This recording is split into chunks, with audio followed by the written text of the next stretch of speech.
$29 million মার্কিন সহায়তা ইস্যুতে বাড়াবাড়ি করতে চায় না পররাষ্ট্র মন্ত্রণালয়। বিকেলে এক ব্রিফিংয়ে উপদেষ্টা বলেন, ঢাকা ওয়াশিংটন সম্পর্কে ট্রাম্পের বক্তব্যের প্রভাব পড়বে না।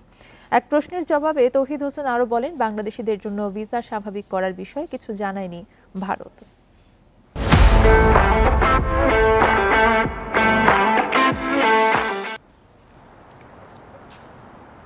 ট্রাম্পের দাবি করা $29 মিলিয়ন প্রকল্পের হাদিস পায়নি বাংলাদেশ সরকার। সোমবার এ সংক্রান্ত বিবৃতি দিয়েছে পররাষ্ট্র মন্ত্রণালয়। সংবাদ সম্মেলনে উপদেষ্টার দাবি, ট্রাম্পের তথ্যের সত্যতা মেলেনি। এ নিয়ে প্রতিবাদ জানাতে ঢাকায় মার্কিন দূতাবাসকে তলব করা হবে কিনা প্রশ্ন করা হয় উপদেষ্টাকে।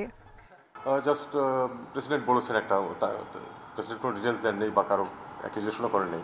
আমরাও দেখেছি যে আসলে এরকম কোনো কিছু নেই।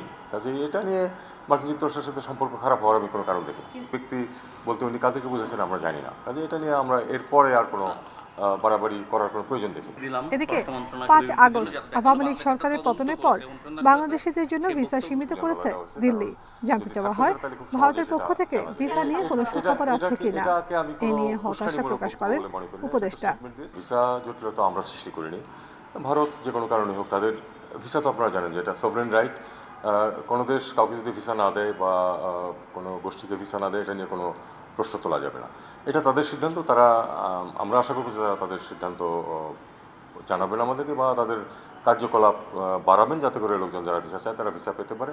তিনি আরও বলেন, ভারতের সঙ্গে কার্যকর সম্পর্ক চায় বাংলাদেশ।